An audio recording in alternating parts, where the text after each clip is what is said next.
Bonjour Zelda, Bonjour Théophile. est-ce que tu peux te présenter? Oui, alors je m'appelle Zelda Crambert et je suis diplômée des mines de la promotion P02 et je travaille depuis ma sortie d'école dans le groupe SNCF. Et aujourd'hui, tu es donc à la tête du matériel roulant d'Eurostar, c'est bien ça? Alors absolument, aujourd'hui je suis Chief Rolling Stock Officer pour Eurostar Group. Eurostar Group, c'est Eurostar et Thalys, puisque les deux entreprises viennent de fusionner. Et donc je m'occupe de l'entretien de la cinquantaine de rames de Thalys et d'Eurostar. Et là, la maintenance, par exemple, la partie maintenance se fait un peu partout, elle est concentrée à certains endroits? Alors, on réalise la maintenance de nos trains Eurostar dans 3 ateliers de maintenance. Le premier, c'est à Londres, avec des agents Eurostar. On réalise aussi la maintenance à Bruxelles, avec des agents de la SNCB. Et enfin, avec des agents de la SNCF à Paris, à Gare du Nord.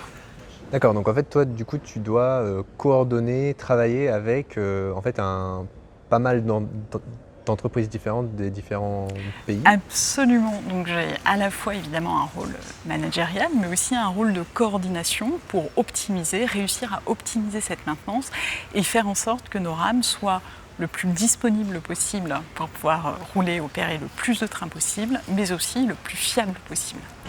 Et donc ça, avant ce poste donc à Eurostar, est-ce que tu peux décrire un peu ton parcours au sein de la SNCF? Oui, alors je suis rentrée à la SNCF donc en 2005, juste après les mines de Paris.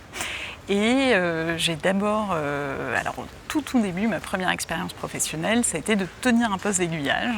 Et donc j'ai tenu le poste d'aiguillage de La Roche-Mynégène avec des grands leviers. En Bourgogne, du coup. En Bourgogne, absolument, près d'Auxerre. Et donc ça, c'est intéressant, c'est une tenue de poste en 3/8, donc en horaire décalé, et avec évidemment des responsabilités quant à la sécurité ferroviaire.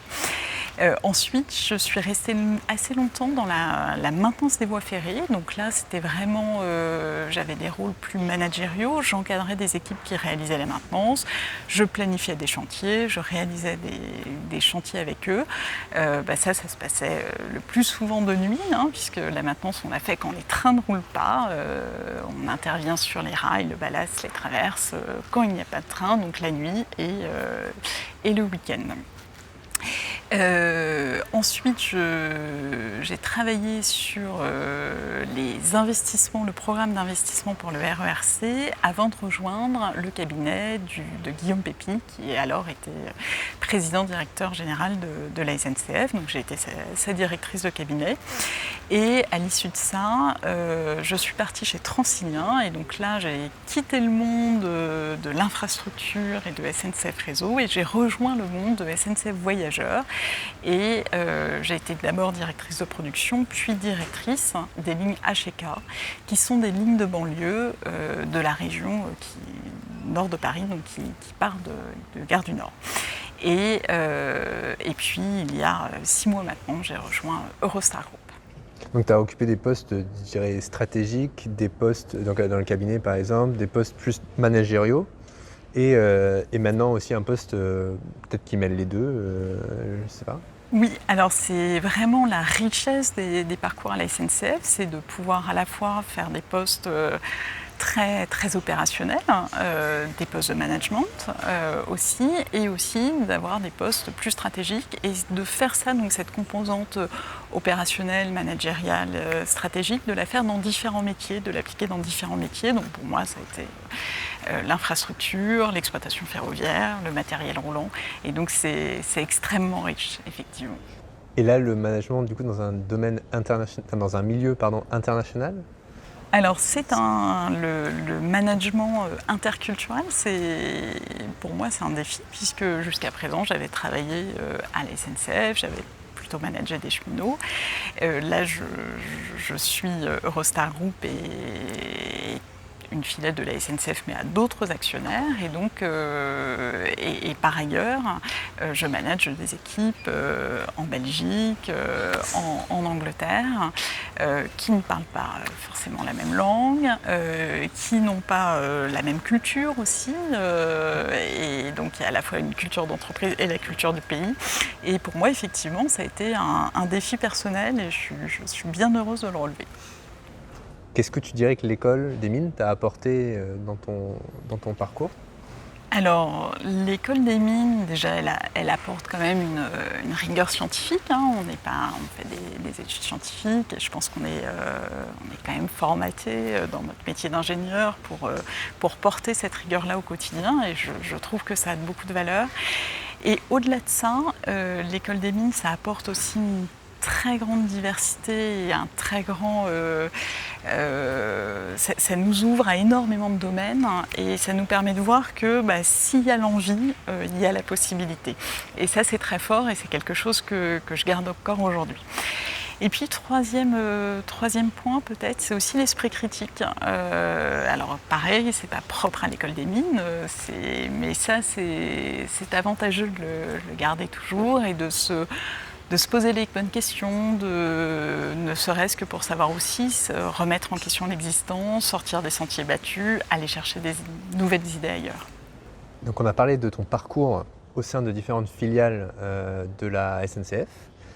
Comment est-ce qu'une carrière comme ça se construit? Parce que comment est-ce qu'on passe d'un poste à un autre? Et comment est-ce qu'on construit un peu cette vision de ce qu'on veut découvrir, ce qu'on veut pouvoir faire? Alors, je dirais en premier point que j'ai quand même pris le temps, moi, de tracer mon sillon d'abord au sein de Réseau dans mon premier métier. Donc je l'ai entreprise en fait. Voilà, je l'ai dit, d'apprendre un premier métier. Moi, ça a été la maintenance des voies ferrées. Et c'est quelque chose qui est très fort et que c'est la façon dont on va aussi plus tard porter la sécurité ferroviaire, c'est notre culture en fait presque interne dans l'entreprise. Et donc ça, moi, j'ai fait ça pratiquement 10 ans et je pense que c'est important d'avoir cette base très solide avant d'aller voir d'autres métiers, etc. Donc, déjà prendre le temps d'acquérir une base assez solide. Et puis après, ça s'est fait un peu à l'opportunité, un peu par des rencontres, et puis aussi de savoir écouter ce dont on a envie et savoir l'exprimer. Et à partir de là, tracer sa voie, rencontrer les personnes qui vont pouvoir nous aider, etc. Et aujourd'hui, on dit que les jeunes diplômés s'éloignent un peu des grands groupes, ce qui n'a pas toujours été le cas. Est-ce que toi, tu as fait ta carrière dans un grand groupe jusqu'à maintenant? Quels sont les avantages, selon toi, d'une carrière dans un grand groupe? Faire une carrière dans un grand groupe, c'est pouvoir faire plein de métiers différents, tout en capitalisant systématiquement sur ce qu'on a fait. En particulier, il se trouve que c'est la SNCF, c'est le ferroviaire. Le ferroviaire, c'est quand même un monde assez complexe, et donc c'est comprendre petit à petit, dans toute sa complexité, le système. Et ça a beaucoup de valeur, je pense. Faire carrière dans un grand groupe, c'est aussi capitaliser sur les relations qu'on a, sur le collectif, sur l'équipe, puisqu'évidemment, on croise des personnes qu'on recroise plus tard, etc. Et il y a quand même une certaine joie à travailler dans un collectif, et ça, c'est très très précieux, pour moi en tout cas. Pourquoi est-ce que tu as choisi la SNCF? Alors, moi, pour 3 raisons. Je voulais un métier qui ait du sens. Faire rouler des trains, ça a du sens. Je voulais un métier qu'on puisse expliquer facilement, qu'on comprenne tout de suite. Je voulais un métier qui soit... ma hantise, c'est de faire des tableaux Excel toute la journée. Et donc un métier qui soit vraiment tourné vers les hommes, vers le collectif. Et ça, c'est quelque chose que je retrouve tous les jours. La force du collectif et le travail en collectif et le fait de réaliser des choses en collectif. Et dernière question, on dit que pour les agents de la SNCF, ça peut être un peu difficile lors des repas de famille. Et comment est-ce que tu gères ça, toi? Alors, je confirme. Et le plus souvent, je prends le temps de la pédagogie. Et parfois, comme tout le monde, j'en ai marre du temps de la pédagogie.